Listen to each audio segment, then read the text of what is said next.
I never thought I'd be the type of person to go to war with someone's reputation, but when it comes to protecting my daughters, I will fight like hell. The story begins a couple of years after my divorce. I won't bore you with all the messy details, but let's just say my ex-husband and I didn't split on friendly terms. And while I could handle his drama, what I couldn't handle was his mother, my ex-male. If you've ever dealt with a toxic mother-in-law, you know the type, judgmental, controlling, always convinced she's holier than thou. And in her case, it was literally true. She was deeply involved in her church, always presenting herself as this saintly, God-fearing woman. But behind closed doors, she was venom wrapped in lace gloves.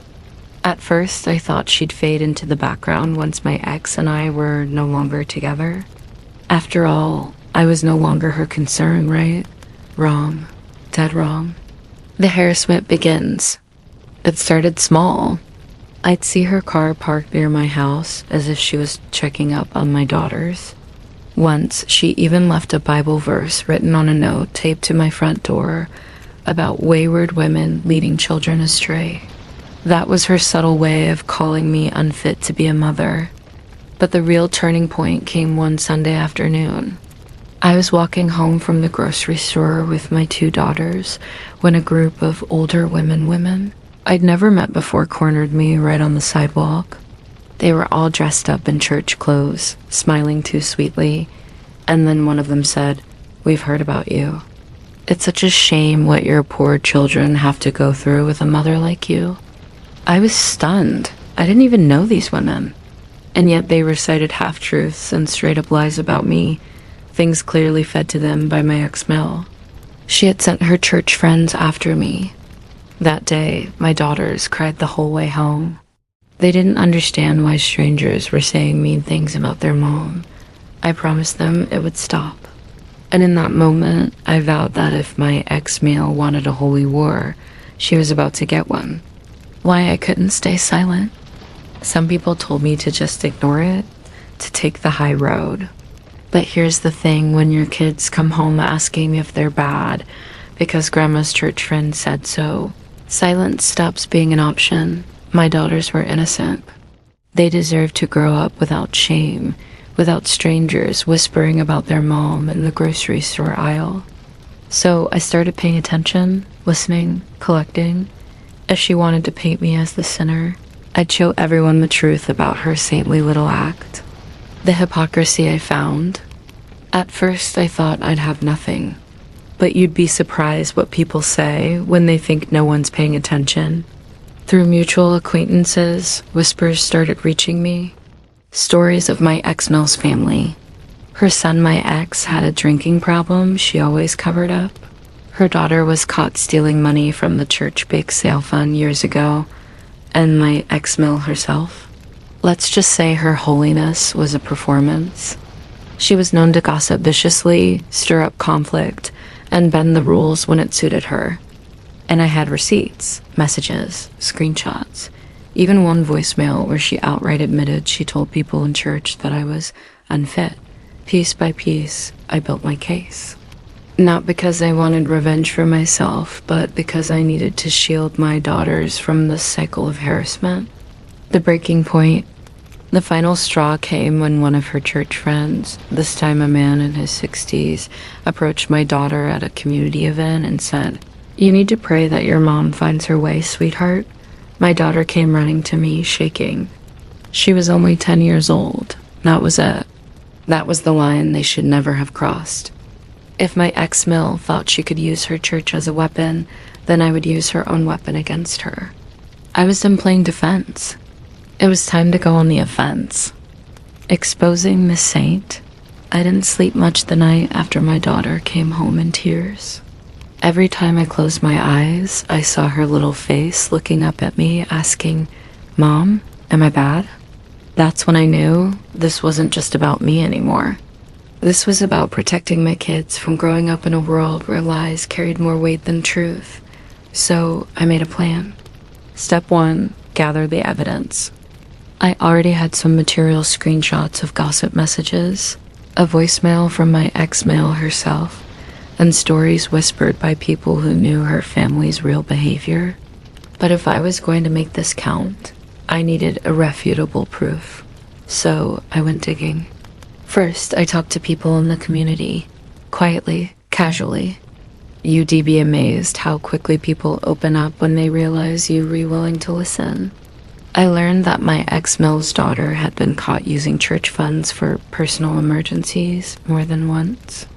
I learned that my ex had been in trouble for drunk driving, something his mother covered up by convincing people it was a misunderstanding. And then came the jackpot. A close friend of hers, someone who had finally grown tired of her antics, sent me a chain of text messages where my ex-Mill bragged about teaching me a lesson through her church friends. She literally admitted she had sent them to shame me. That was all I needed. Step 2, find the right audience. See, I could have blasted everything online, but that would have made me look petty. Instead, I decided to go directly to the very people she respected most, her church community. I wasn't going to yell or scream. I wasn't even going to curse her name. No, the most powerful way to dismantle a facade is to simply shine a light on the truth. So I waited. The perfect moment 2 weeks later, there was a community potluck hosted at the church.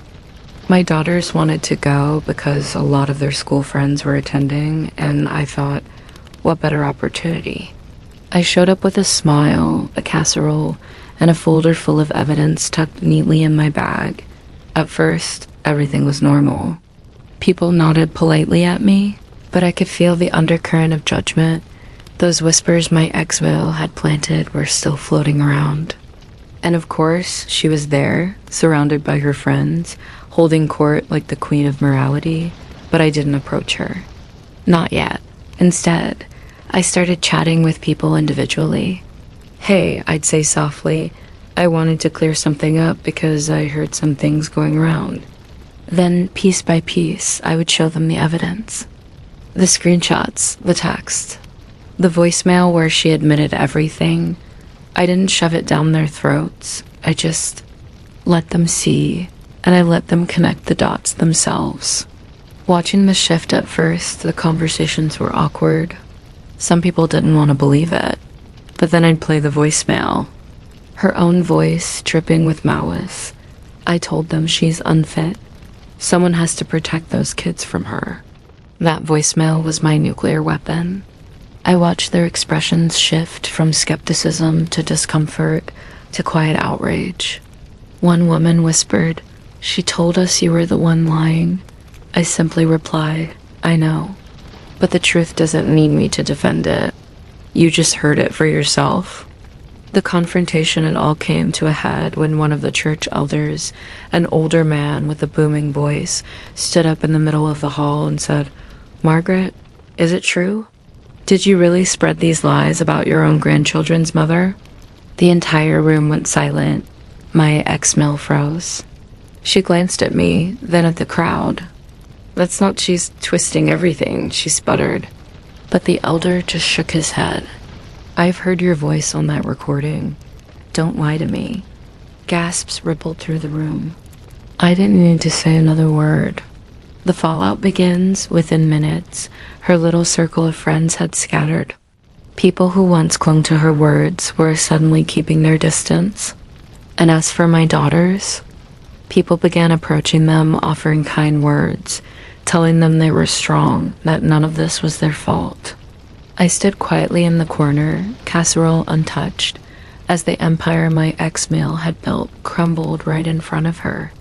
For once, I didn't feel like the villain in her story. I felt like justice had finally been served. But it wasn't over yet. Of course, I knew exposing her would cause a ripple effect, but I underestimated just how deep it would go. Because once people started questioning her, they didn't stop. They began digging into every little thing she'd ever done, and what they found. Well, let us just say the church's Holy Queen had been living a double life for a very long time. And the best part? I didn't have to lift another finger. After that potluck, the atmosphere in the church shifted overnight. The whispers that once followed me and my daughters now followed my ex-male everywhere she went. It started with the side glances. The people who used to smile warmly at her on Sundays now turned away, busying themselves with hymn books or conversations with others. It was subtle, but I knew she felt it. She thrived on being admired, on being the moral compass of her circle. Without that admiration, she was nothing. The truth snowballs. The thing about exposing one lie is that it often leads to others unraveling, and boy, did hers unravel fast. Within a week, people started approaching me privately with their own stories. One woman told me how my ex-male had pressured her into donating money for a mission trip that never actually happened. Another admitted she'd been bullied by her for years, but stayed quiet out of fear of being ostracized. A man even confessed that my ex-male had been caught gossiping about the pastor's wife years ago, which nearly caused a split in the church. It was like everyone had been waiting for someone to pull the first thread, and once I did, the entire fabric of her reputation came apart. The church turns by the following Sunday. The pastor himself addressed the congregation. He didn't name her directly, but his message was clear. Those who spread lies and cause division are not walking in God's light. It is our duty to hold each other accountable, even when it's uncomfortable. I sat quietly in the pew, my daughters holding my hands on either side. My ex-male sat 2 rows ahead, stiff as a board. For the first time, she wasn't the one whispering. She was the one being whispered about. And it wasn't just the church.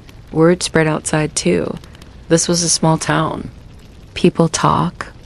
Suddenly, the woman who once weaponized gossip found herself suffocating under it.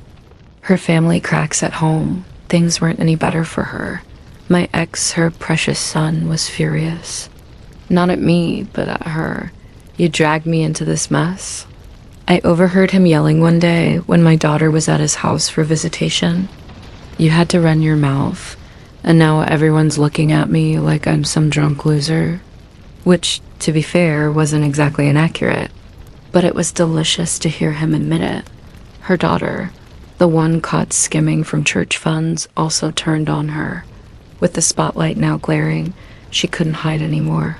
She blamed her mother for ruining everything. The family she once held together with manipulation was now splintering, and I didn't even have to lift a finger. The apology attempt about a month later, she showed up at my house. For the first time in all the years I'd known her, she didn't look like the immovable, self-righteous queen. She looked small, defeated. She stood on my porch, wringing her hands, and said, "I just want to apologize." Things got out of hand. I stared at her.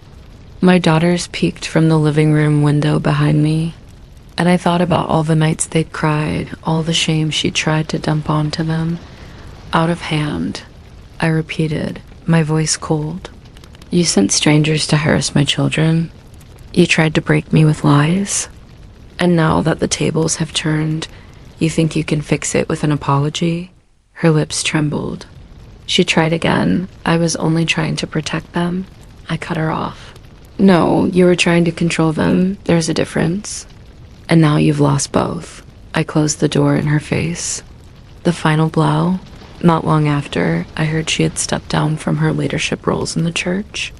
For personal reasons, she claimed. But everyone knew the truth. Her friends, gone. Her influence, shattered. And as for me and my daughters, we walked into that church with our heads high, no longer the subjects of pitying stares or whispered gossip. People treated us with kindness, respect, even admiration. One of the elders even said to me quietly, "It takes courage to stand up to someone like her. You did what needed to be done." Sweet, sweet payback revenge doesn't always come in fire and fury. Sometimes the sweetest revenge is simply letting someone's own poison consume them. My ex-male spent years crafting this image of herself as a perfect Christian matriarch, and in the end, her lies caught up to her. She tried to shame my children. Instead, she ended up shamed and shunned by the very people she thought would always protect her. And the best part? I didn't have to destroy her reputation. She did it herself. Epilogue. It's been over a year since then. My daughters are thriving, happier than ever. They no longer flinch when someone mentions their grandmother because she's no longer a looming figure in our lives. As for my ex Mill, she still goes to church, but she sits in the back now alone. The woman who once walked in with her nose in the air now bows her head, hoping no one notices her. And maybe that's the real lesson in all of this. You can build your life on lies, but eventually the truth will find its way to the surface. And when it does, no amount of self-righteousness can save you.